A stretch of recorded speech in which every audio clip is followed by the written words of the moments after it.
ఏం పెట్టుబడులు తీసుకొచ్చాము అన్నటువంటి సమాధానం చెప్పలేక గడిచినటువంటి 2 రోజులుగా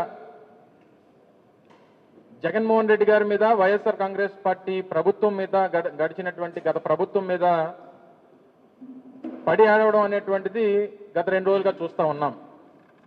సహజంగా ఒక దేశ పర్యటనకు వెళ్ళినప్పుడు పెట్టుబడుల కోసం అని చెప్పినటువంటి రాష్ట్ర ముఖ్యమంత్రి గారు సహజంగా ఒక దేశ పర్యటనకు వెళ్ళి వచ్చిన తర్వాత రాష్ట్ర ప్రజలను ఉద్దేశించి సంబంధించినటువంటి విషయాలన్నీ కూడా చెప్పడం అనేటువంటిది సహజంగా జరిగేటువంటి సందర్భాలు. కానీ డిఫాక్టో సీఎంగా ఉన్నటువంటి కొడుకు వచ్చి విషయాలన్నీ కూడా చెప్తూ అక్కడ ఏం సాధించారో అన్నటువంటి చెప్పుకోలేక తిరిగి జగన్మోహన్ రెడ్డి గారి మీద పడేయడం అనేటువంటిది నిన్న మొన్న చూసాం. అయితే ఆయన మాటలు చూసిన తర్వాత ఏమనిపించిందంటే బాప్ 1 నంబరి బేటా 10 నంబరి. పూర్వం నుంచి హిందీ సామెత మనందరికీ తెలుసు. అబద్ధాలు, కుట్రలు, కుతంత్రాలు, మా నాయకుడి మీద వేసేటువంటి అబండాలు ఇవన్నీ కూడా తండ్రిని మించిపోయి 10 రెట్లు తండ్రిని మించిపోయినటువంటి స్థానంలో కొడుకు ఉండడం అనేటువంటిది చాలా గొప్పతనం. ఒకప్పుడు ఆయన గత ప్రభుత్వంలో కొంత బరువు ఎక్కువ ఉండేవాడు 2014 నుంచి 19 వరకు. సరే, ఆయన మీద ఏదో తప్పుడు ప్రచారాలు చేశారు, బరువు తగ్గాడు. బరువు తగ్గితే బుద్ధి కూడా పెరుగుతుంది అనుకున్నా. అబ్బే, బరువు మాత్రం తగ్గాడు తప్ప బుద్ధి మాత్రం ఎక్కడ పెరగలేదు. సింగపూర్లో ఏం సాధించామనంటే జగన్మోహన్ రెడ్డి గారు ఎవరితో లెటర్లు రాయించారు, ఎవరితో ఈమెయిల్స్ పెట్టించారు. అందుకనే సింగపూర్ ప్రభుత్వం మళ్ళీ మీతో కలిసి పనిచేయమని చెప్పింది. ఈ రకమైనటువంటి తప్పుడు ప్రచారం చేయడం మొదలుపెట్టారు. తీరా లేక ఆ ఈమెయిల్స్ ఎవరు పెట్టారని చెప్పి ఈ గతంలో కాదు కదా, ఎవరు పెట్టారని చెప్పి చూస్తే ఆ తెలుగుదేశం పార్టీకి చెందినటువంటి వారి కార్యకర్త పెట్టాడు. మాకున్నటువంటి సమాచారం మేరకు ఒక మురళీకృష్ణ అని చెప్పి ఒక ఎన్ఆర్ఐ ఆయన ట్వీట్ కూడా చేశాడు. మరి దాన్ని తీసుకుని వచ్చి వైఎస్ఆర్ కాంగ్రెస్ పార్టీకి చెందినటువంటి నాయకులు ఎవరో మురళీకృష్ణ పెట్టారట. ఆ మురళీకృష్ణ అనేటువంటి వ్యక్తికి వైఎస్ఆర్ కాంగ్రెస్ పార్టీకి సంబంధం ఉంది కాబట్టి మన రాష్ట్ర ప్రతిష్టని దిగజార్చారు అనేటువంటి మాటలు కొడుకు చెప్తా ఉన్నాడు. అసలు వీరు ఏమనుకుంటున్నారంటే ఈ ఆంధ్ర రాష్ట్రం అనేటువంటిది నారావారి రాజ్యంలాగా, వారి సామ్రాజ్యంలాగా, చంద్రబాబు నాయుడు గారు ఏమో దానికి రాజులాగా, ఈయన యువరాజులాగా ఫీల్ అవుతా ఉన్నారు. అంటే ఈ రాష్ట్రంలో మనం గొప్పగా చెప్పుకునేటువంటి ప్రపంచంలోనే అతిపెద్ద ప్రజాస్వామ్యం అని చెప్పుకునేటువంటి భారతదేశంలో ఉన్నటువంటి ఆంధ్రప్రదేశ్ రాష్ట్రానికి భారతదేశ ప్రజాస్వామ్యానికి సంబంధం లేదు. ఇక్కడ ఏ చట్టం చేసినా, ఏమి అమలు చేసినా, ఏం మాట్లాడినా, ఏ కార్యక్రమాలు చేసినా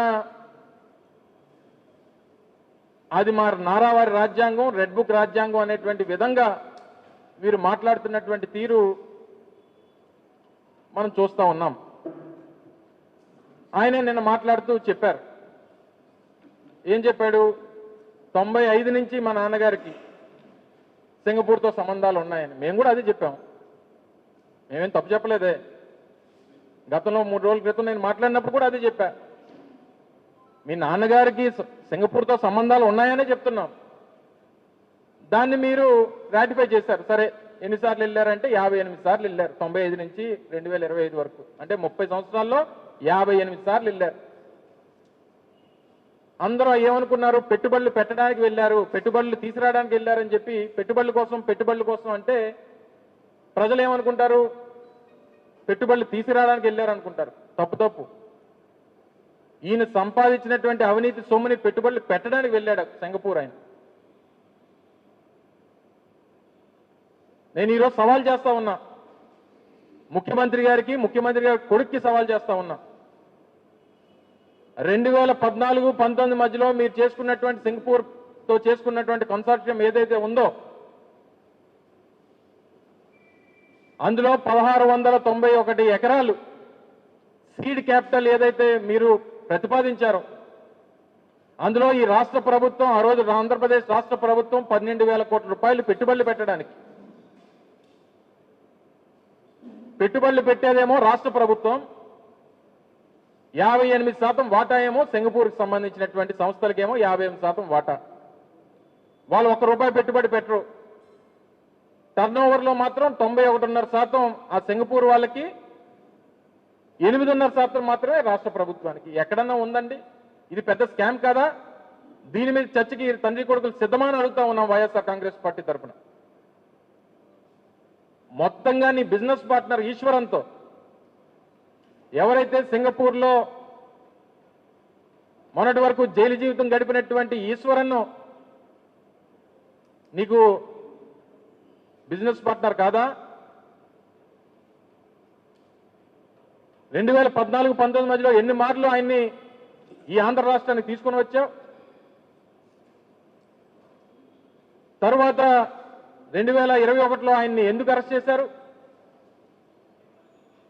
ఒక అవినీతి పరుడు అని చెప్పి ఆయన మీద ఆ ఎలిగేషన్స్ వచ్చి అవి రుజువైతే ఆయన అరెస్ట్ చేసినటువంటి మాట వాస్తవం కదా? అటువంటి వ్యక్తితో మీకున్నటువంటి సాన్నిహిత్యం ఉందా లేదా అనేటువంటిది ఎవరికైనా అనుమానాలు ఉన్నాయా?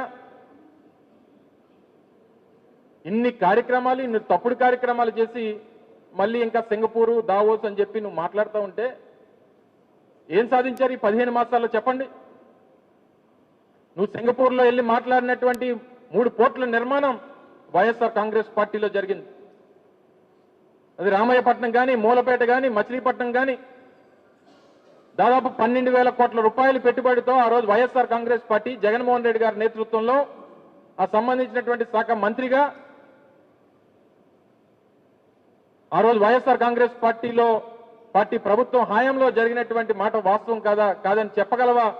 నువ్వు వెళ్ళి చెప్పుకున్నటువంటి గొప్పలు మేం చేసినటువంటి ఆ కార్యక్రమాల గురించి కాదా అని అడుగుతా ఉన్నా.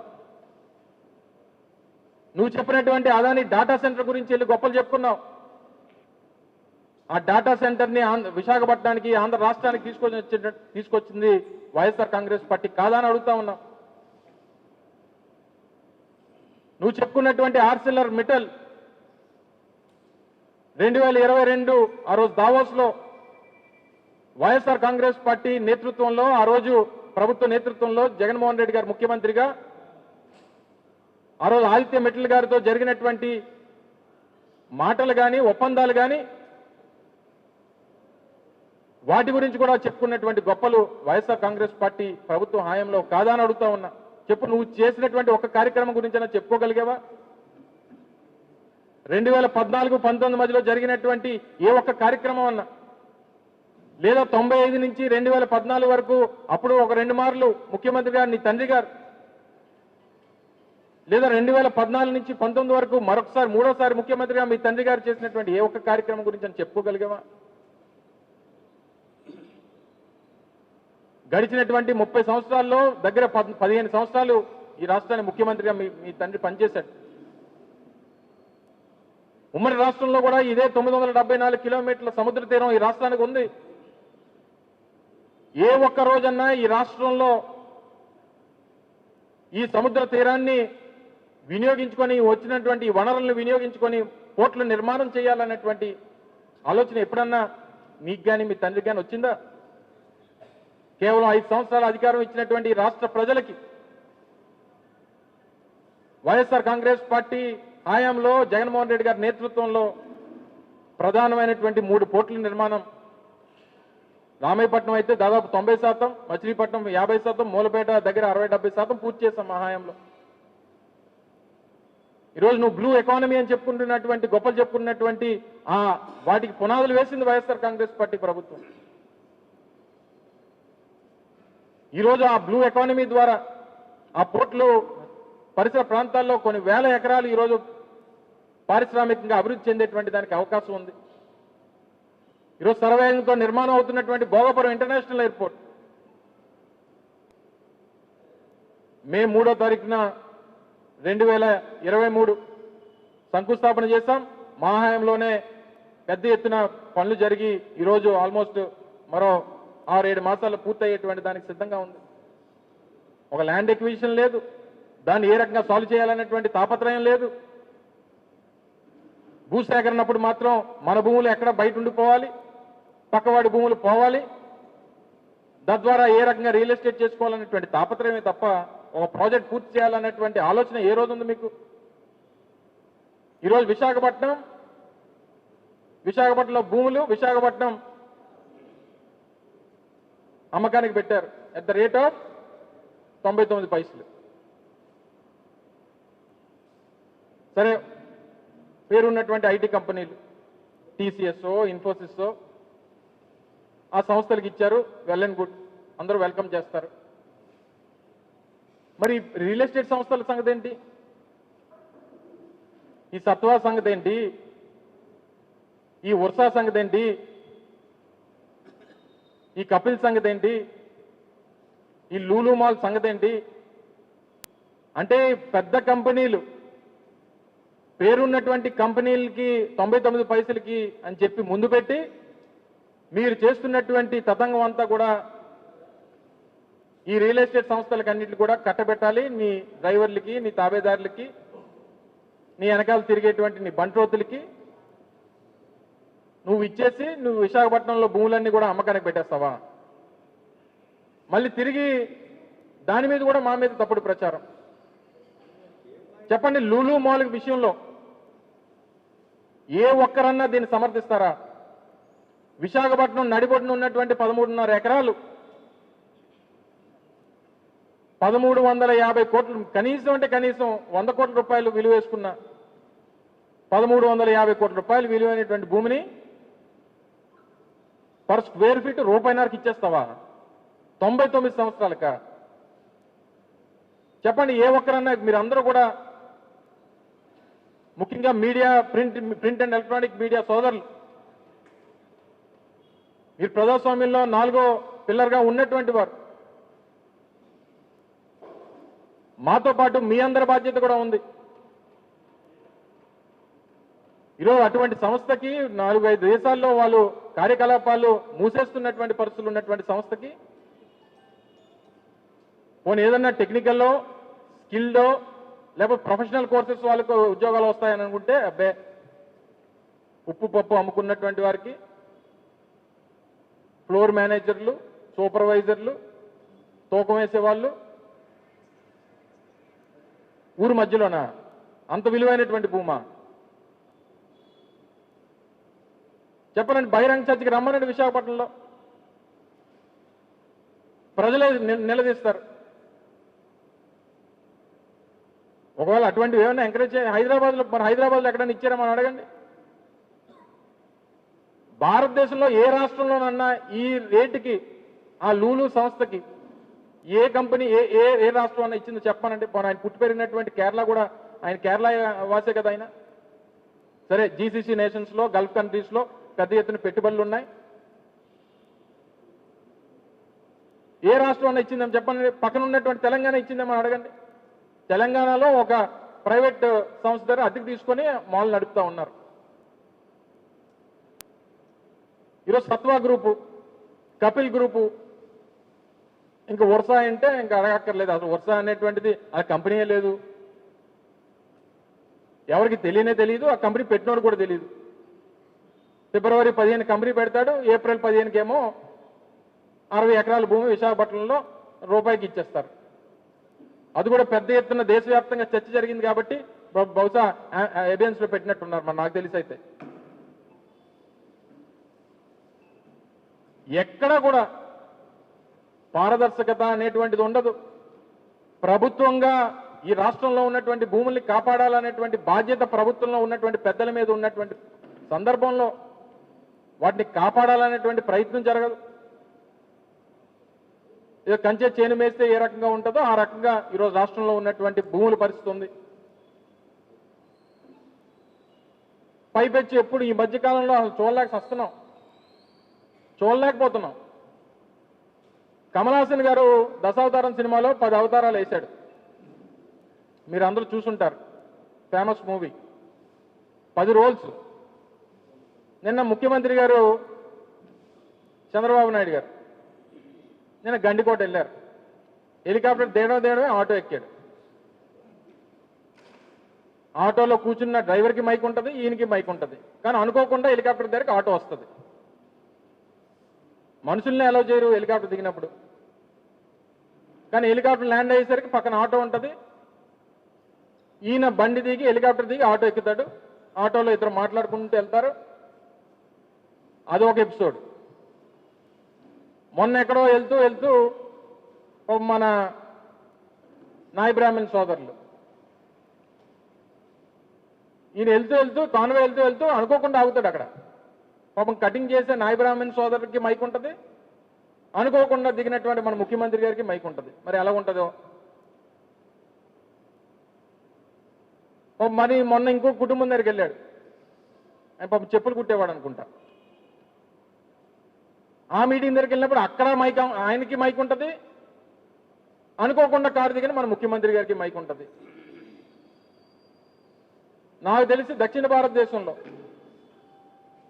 కమల్ హాసన్ గారిని మించినటువంటి, అంటే అన్ని రోల్స్ వేసినటువంటి యాక్టర్ ఎవడో లేడు.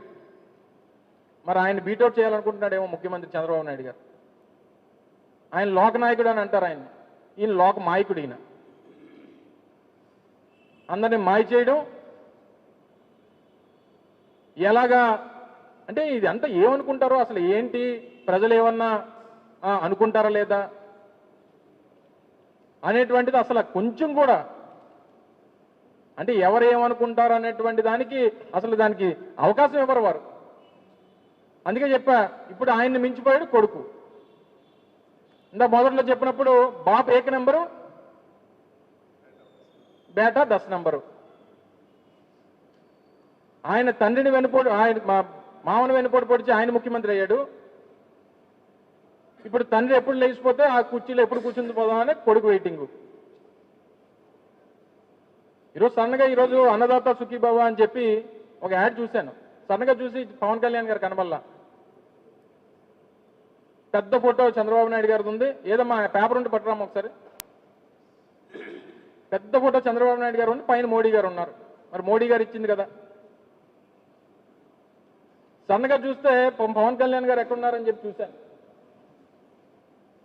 చూస్తే పాపం కిందకు పెట్టేశారు. మీ పేపరే కింద ఉన్నారు. పాపం ఆయన కూడా వరినాట్లు లేవు పట్టుకున్నట్టున్నారు.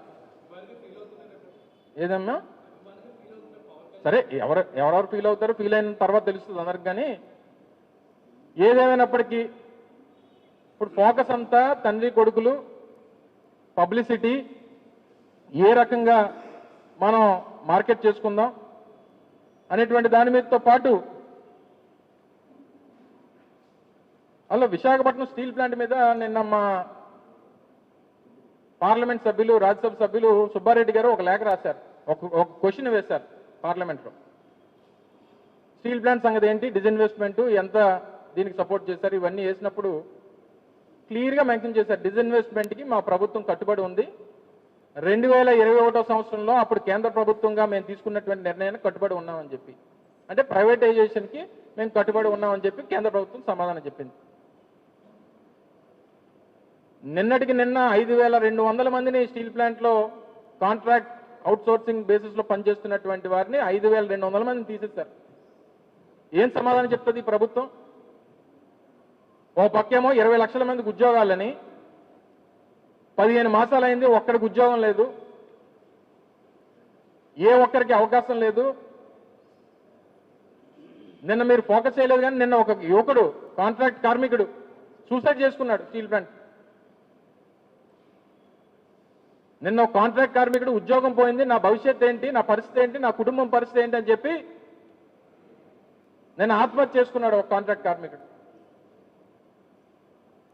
ఆ కుటుంబానికి ఆ బిడ్డను ఎవరు తీసుకొని వచ్చిస్తాడు? మీరు చేసినటువంటి మోసం కదా, మీరు ఇచ్చినటువంటి తప్పుడు హామీలు కదా. మళ్ళీ ఒక పక్కేమో నిన్న ముఖ్యమంత్రి గారు మాట్లాడుతూ హైటెక్ సిటీ అంటే నేనే, సత్య నాదెల్ అంటే నేనే, మైక్రోసాఫ్ట్ అంటే నేనే. ఈయన 95లో ముఖ్యమంత్రి అయ్యాడు, మామగారిని వెన్నుపోటు పొడిచి. ఎప్పుడో 98లోనో 99లోనో ఎప్పుడో బిల్ గేట్స్ని కలిశాడు ఈయన. అప్పటికే సత్యనాదల్ గారు 95లోనే అమెరికా వెళ్ళిపోయాడు. మరి ఈయన చూసి ఎప్పుడు నేర్చుకున్నాడో, ఎప్పుడు మైక్రోసాఫ్ట్లో జాయిన్ అయ్యాడో, మరి ఎప్పుడు చదువుకున్నాడో, చంద్రబాబు నాయుడు గారు చెప్పిన చదువు ఎప్పుడు నేర్చుకున్నాడో. పాప ఆల్ పరువు ఎందుకు తీసేస్తావు? ప్రపంచంలోనే దిగ్గజ సంస్థలు, అటువంటి సంస్థలకి అలా మన భారతదేశం, ముఖ్యంగా మన తెలుగు వాడు ఉండడం మన గర్వకారణం. ఇంకా ఈ జాకీలు పెట్టి లేపడం, సెలవు డబ్బాలు కొట్టుకోవడం, సొంత మార్కెటింగ్ చేసుకుని మన గురించి నలుగురు చెప్పుకోవాలి తప్ప మన గురించి మనం చెప్పుకుంటే ఏమంటారు దాన్ని? నీ గురించి ఎవరు చెప్తారు? నీ కొడుకు చెప్తారు. నీ కొడుకు గురించి ఎవరు చెప్తారు? నువ్వు చెప్తావు. కానీ ప్రజలు ఎవరు చెప్పుకోడు.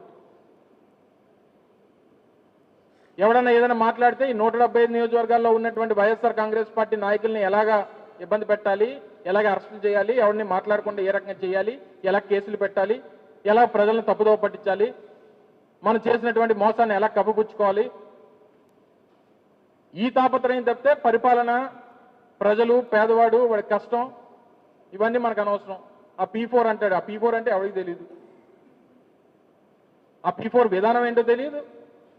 పోనీ మనకు తెలియదు సరే, ప్రజలకు తెలియదు సరే, ఆ విధానం పెట్టినటువంటి ముఖ్యమంత్రికి తెలియదే. ఇది గొప్పతనం.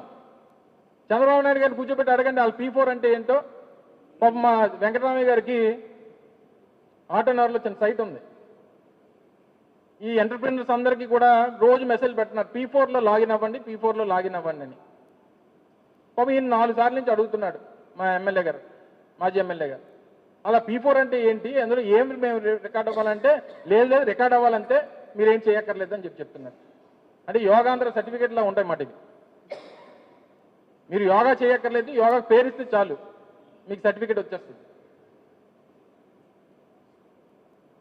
ఏమనంటే విధ్వంసం, ఆంధ్రప్రదేశ్ రాష్ట్రంలో జగన్మోహన్ రెడ్డి గారి నాయకత్వంలో విధ్వంసం అయిపోయింది అనేటువంటి తప్పుడు ప్రచారం. ఇండస్ట్రీస్ రాలేదు, పారిశ్రామిక అభివృద్ధి జరగలేదు. GSDP growth rate తీమనండి.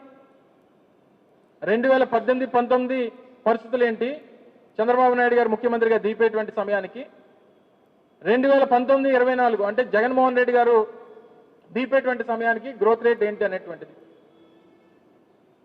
Countries average growth rate 8.13% ఉంటే ఆంధ్రప్రదేశ్ గ్రోత్ రేటు 2024కి 11.8% ఉంది. అంటే విధ్వంసం జరిగిపోతే గ్రోత్ రేట్ ఎలా పెరిగిపోతుంది?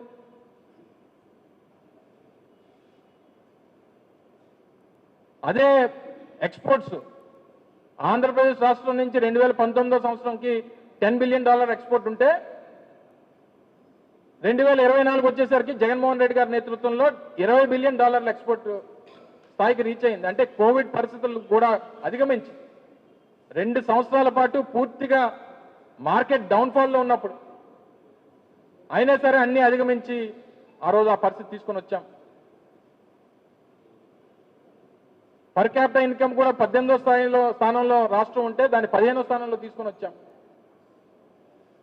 ఇవన్నీ చేసి విధ్వంసం జరిగిపోతే ఇవన్నీ ఎలా జరుగుతాయి? ఇవన్నీ నెంబర్స్ నేను చెప్పినవి కాదు కదా. కేంద్రంలో ఉన్నటువంటి మీ ప్రభుత్వం ఉంది, ప్రభుత్వం దగ్గర ఉన్నటువంటి లెక్కలు తీసుకోండి. ఆ లెక్కలు తీసుకొని ప్రజల ముందు పెట్టండి. మా నాయకుడు ఎప్పుడు మాట్లాడినా పక్కన పెట్టి, పక్కన స్క్రీన్లో డీటెయిల్స్ చూపించి, అఫీషియల్ రికార్డ్ చూపించి సమాధానం చెప్తుంటాడు కదా. మీరు ఎందుకు చెప్పలేకపోతున్నారు? పూర్తిగా ఇప్పటికన్నా ప్రజల్ని మోసం చేయడం మానేసి ఇచ్చినటువంటి హామీల్ని అమలు చేసేటువంటి దానికి మీ తప్పుడు ప్రచారాలు మానుకొని, మీ హంగులు, ఆర్భాటాలు, మార్కెటింగు, మీ పబ్లిసిటీలు మానుకొని ప్రజలకు మంచి చేసేటువంటి దాంట్లో కాస్త బుర్ర పెట్టమని తండ్రి కొడుకులు ఇద్దరిని కూడా రాష్ట్ర ప్రజల తరఫున, వైఎస్ఆర్ కాంగ్రెస్ పార్టీ తరఫున కోరుతా ఉన్నా. Thank you.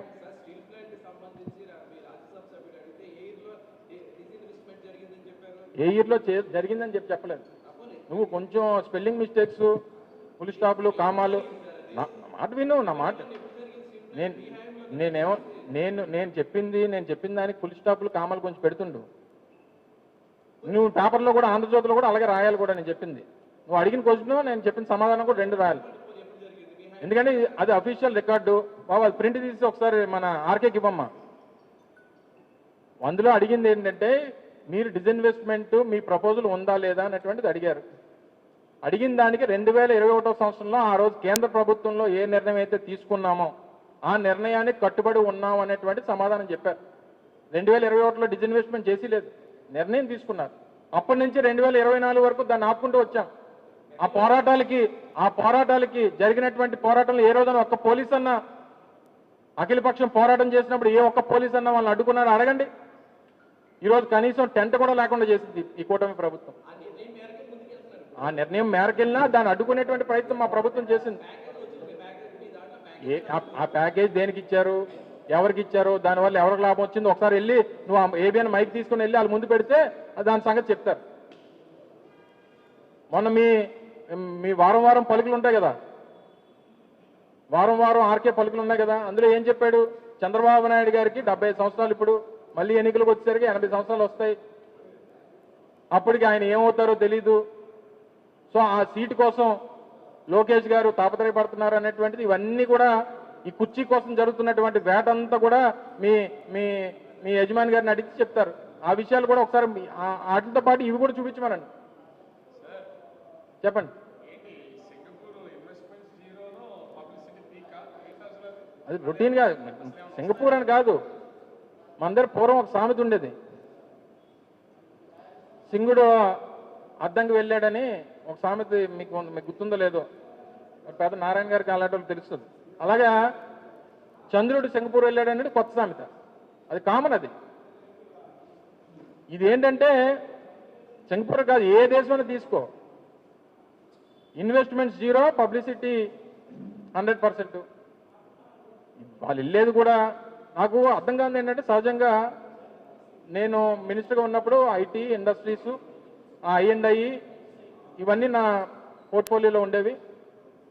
నేను ఎక్కడికైనా వెళ్ళినప్పుడు సహజంగా నేను ముఖ్యమంత్రి గారితో వెళ్తే ముఖ్యమంత్రి గారు కొన్ని సమావేశాలు, మేము కొన్ని సమావేశాలు చేసేవాళ్ళం. మొన్న వీరితో పాటు ఇండస్ట్రీస్ మినిస్టర్ కూడా వెళ్ళాడు. ముఖ్యమంత్రి గారు కొడుకు ఇండస్ట్రీస్ మినిస్టర్. నాకు తెలిసి ఇండస్ట్రీస్ మినిస్టర్ గారు ఎక్కడ మాట్లాడిందే లేదు. తీయమనండి, ఎక్కడ రికార్డు తీయమనండి. ఏ ఒక్క అఫీషియల్ మీటింగ్లో అన్నా, ఏ ఒక్క కంపెనీతో అన్నా, ఇండస్ట్రీస్ డిపార్ట్మెంట్కి సంబంధించినటువంటి మంత్రి ఏ ఒక్కరితోనన్నా చర్చలు జరిపేది చెప్పానండి. అంటే లోకేష్ గారు పేపర్లు మోయడానికి వెళ్ళాడు ఆయన. అంటే వీళ్ళిద్దరిదైనా పబ్లిసిటీ, వీరిద్దరికైనా మార్కెటింగు? అంటే రాష్ట్రాన్ని మార్కెట్ చేయడానికి వెళ్ళారా, వీరిద్దరిని మార్కెట్ చేసుకోవడానికి వెళ్ళారా? పక్కన నారాయణ గారు కూడా ఉన్నారు, మరి ఆయన ఎక్కడ మాట్లాడారు నేనైతే ఎక్కడ చూడలేదు. కానీ ఇండస్ట్రీస్ మంత్రి పేరుకి డెలిగేషన్లో ఉంటారు, మున్సిపల్ అడ్మినిస్ట్రేషన్ శాఖ మంత్రి డెలిగేషన్లో ఉంటారు, కానీ అఫీషియల్ మీటింగ్స్లో ఎక్కడ కూడా వారు పార్టిసిపేట్ చేయడానికి వారికి అవకాశం ఉండదు. అంటే ఇదంతా కూడా ఏకఛత్రాధిపత్యం అంటారు కదా, అంటే సకల శాఖలన్నీ కూడా లోకేష్ గారే హ్యాండిల్ చేస్తున్నారు. ఎప్పుడైనా పాపం డిప్యూటీ సీఎం గారు నన్ను ఒక రోజున తీసుకెళ్లారా? దావోస్ తీసుకెళ్లారా? సింగపూర్ తీసుకెళ్లారా?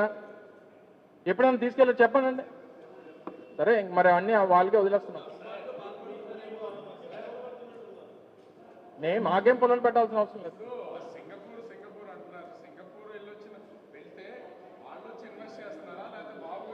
చెప్పాను కదా ఇందాక, ప్రజలందరూ పెట్టుబడులు అంటే పెట్టుబడుల కోసం అంటే అందరూ ఏమనుకుంటారు? ఒక రాష్ట్ర ప్రభుత్వం, రాష్ట్ర ముఖ్యమంత్రి గారి కొడుకు పెట్టుబడుల కోసం అంటే ఎవరన్నా ఏమనుకుంటారు? రాష్ట్రాన్ని పెట్టుబడులు తేడానికి వెళ్ళారేమో అనుకుంటారు. కానీ జరిగింది అది కాదు. 95 నుంచి ఆయనకు ఉంది ఏంటంటే, ఆయన సంపాదించినటువంటి ప్రతి అవినీతి డబ్బు కూడా అక్కడ 5 స్టార్ హోటల్స్ రూపంలోనో ఇతర ఇన్వెస్ట్మెంట్స్ రూపంలో సింగపూర్లోని పెట్టుబడులు పెట్టడానికి అనేటువంటిది అందరికీ తెలిసినటువంటిది. రాజకీయంగా అవగాహన ఉన్నటువంటి ప్రతి ఒక్కరికి తెలుసు. మొన్న కూడా వెళ్ళింది దానికోసం వెళ్ళారు. దాన్ని కొడుక్కి ట్రాన్స్ఫర్ చేయడానికో లేదా కొడుక్కి అప్పచెప్పడానికి వెళ్ళినట్టుగా నేనైతే చూస్తాను. చెప్పు జార్జ్, ఏంటి పెట్టారు కదా? 2014 నుంచి 19 మధ్యలో 5 సార్లు పెట్టారు. 20 లక్షల కోట్లు 40 లక్షల మందికి ఉద్యోగాలు అన్నారు. చెప్పానండి ఒకటిదన్నా. అప్పుడు జరిగినటువంటి సమ్మిట్లో వచ్చినటువంటి పెట్టుబడులు ఏంటి, వచ్చినటువంటి ఉద్యోగాలు ఏంటి ఒకసారి చెప్పానండి. మేము 2023లో మార్చి 3-4 తారీఖులో విశాఖపట్నంలో GIS పెట్టాం. దాంట్లో వచ్చినటువంటి పెట్టుబడులు, జరిగినటువంటి ఇన్వెస్ట్మెంట్స్ మీకు చెప్పగలం. మేము సంవత్సర కాలంలో చెప్పింది వాళ్ళు 5 సార్లు చేశారు. ఇప్పుడు 10 సంవత్సరాలు ఆయన చెప్పానండి. మళ్ళీ ఇప్పుడు ఎన్ని సమిట్లు పెట్టినా ఏం పెట్టినా పెద్ద ఏమి తప్పులుంటే రద్దు చేయరా? ఒప్పందాల్లో తప్పులుంటే రద్దు చేయరా?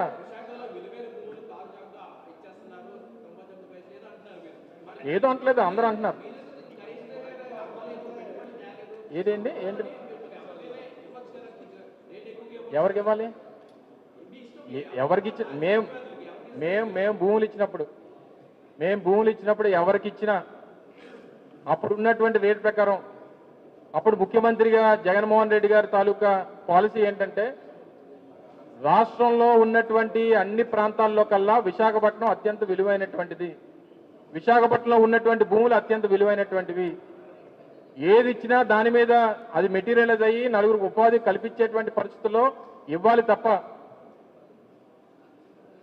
ఎవరు వచ్చినా సరే ఒకటి చెప్పు, వ్యాపారం పెట్టేటువంటి ఏ వ్యక్తి వచ్చినా ఇక్కడ వనరులు లేకుండా అవకాశం లేకుండా ఎవడు రూపాయి పెట్టుబడి పెడతారు చెప్పు? ఎవరు ఇవ్వలేదని ఎవరు చెప్పారు? ఇలా ఒకసారి నువ్వు నీకోసం తెచ్చాను లిస్టు. అమ్మా ఆ 18 పేజీల లిస్టు తీసుకురమ్మా, ఇక్కడ ఉంది. నీకు చెప్తాను, అవన్నీ చెప్తే బాగోదు. ఇలా నీకు ఎక్కడ రూపాయిగా ఇచ్చిన చూపిస్తాను, చూపిస్తాను లిస్టు. నీకు పేర్లని చెప్తాను రా. నువ్వు ఓపెన్ హార్ట్ చేద్దాందా? ఓపెన్ హార్ట్ విత్ ఆర్కే ఆ స్థాయిలో ఆయన మమ్మల్ని ఎలాగ పిల్లగానే నువ్వు చేస్తావు పని.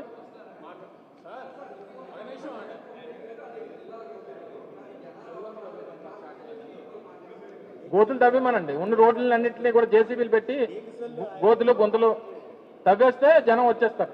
అయినా సరే మీరు జేసీబీలు పెట్టి గొయ్యలు తీసిన 3000 మంది పోలీసులు పెట్టి అడ్డంకులు సృష్టించిన నిన్న నెల్లూరులో ఏ రకంగా ప్రజాభిమానం రోడ్ల మీదకి వచ్చిందో అనేటువంటిది మీరు చూశారు.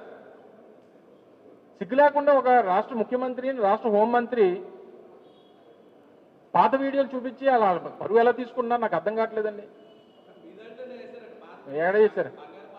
మీకు కూడా పాత వీడియోలు ఉంటాయి, తీసేయమంటావేంటి? యూట్యూబ్లో అన్ని వీడియోలు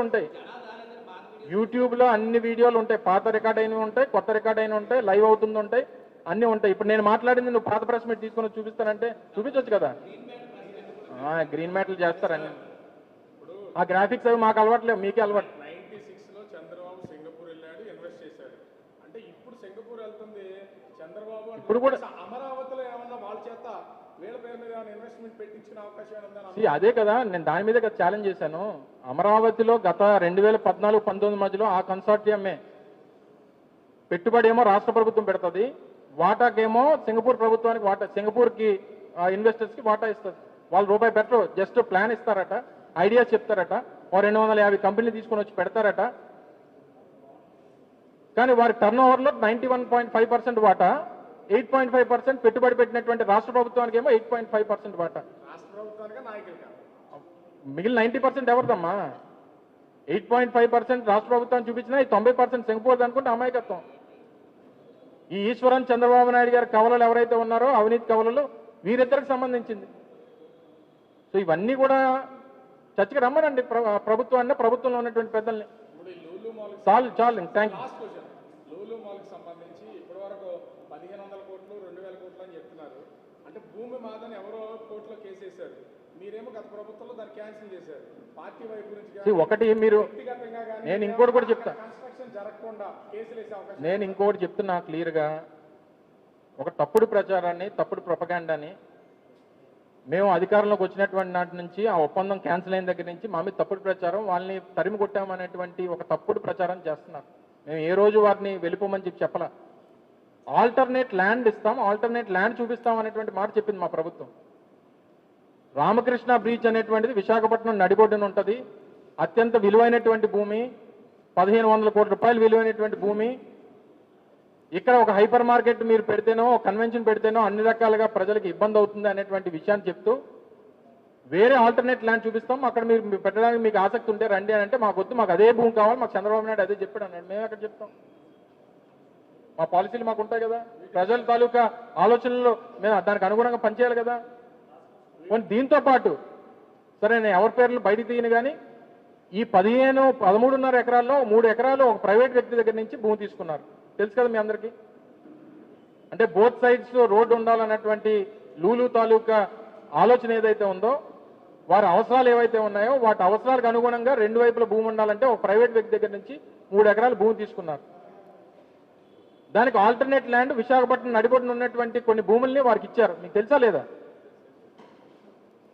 హెచ్ఎస్బిసి పక్కన ఉన్నటువంటి స్థలం, లాసన్స్ బేలో ఒక స్థలం, ఎంబీపీలో ఒక స్థలం, సీతమ్మదారులో ఒక స్థలం, ఇలా 7 స్థలాలు. నాకు తెలిసి 7 స్థలాలు వాల్యూ కనీసం అంటే కనీసం 400 కోట్లు ఉంటుంది. హెచ్ఎస్బిసి పక్కన ఉన్నటువంటి 10,000 గజాలు కనీసం అంటే కనీసం నాకు తెలిసి 2 లక్షల రూపాయలు గజం ఉంటుంది. 10,000 గజాలు 200 కోట్లు ఉంటుంది. సరే, వారు ప్రభుత్వం తాలూకా ఆలోచనకు అనుగుణంగా వారి నిర్ణయానికి అనుగుణంగా భూమి ఇచ్చారు. వారు ఎక్కడ నష్టపోలేదు నాకు తెలిసి. కానీ ప్రభుత్వం మరి ఒక 450 కోట్ల రూపాయల భూమిని నష్టపోయింది కదా. మరి దాన్నన్నా లూలు దగ్గర నుంచి తీసుకోవాలి కదా. మరి రూపాయిన్నరకు నువ్వు ఇచ్చేస్తే మరి 20 లక్షలు అంటే 20 లక్షలు ఇంటూ రూపాయిన్నర అంటే 30 లక్షల రూపాయలు ఇయర్లీ రెంట్కి ఇచ్చేస్తే అనవసరం నువ్వు బిగ్ టీవీలో పనిచేస్తున్నావు. నువ్వు అడిగితే నువ్వు పెట్టి అలాంటి మాలో ఒకటి. ఇక్కడ ఉన్న వాళ్ళు ఎవరికన్నా 1,500 కోట్ల రూపాయలు విలువైనటువంటి భూమి ఇస్తే 500 కోట్ల రూపాయలు అప్పు ఎవడెవడండి? ఏ బ్యాంక్ ఎవరు చెప్పు? ఆర్కే నీకు కూడా ఇస్తాలా? నువ్వు ఎన్ని రోజులు అలాగా ఉంటావు నువ్వు ఆంధ్రజ్యోతిలో. నువ్వు కూడా మీ మీ యజమాని లాగా నువ్వు కూడా మాల్కి ఒక ల్యాండ్ అడుగు, ఒక 5 ఎకరాలు ఎక్కడో ఆర్టీసీతో ఎక్కడ భూమి అడిగితే నువ్వు కూడా పెద్ద రియల్టర్ అవుతావు. ఆర్కే మాల్ అని చెప్పి పెద్ద బ్రహ్మాండంగా రాష్ట్రంలో నువ్వు కూడా నీ వెనకాల మేము తిరుగుతాం. చాలు ఇంక. Thank you. మాత్రం చెప్పండి.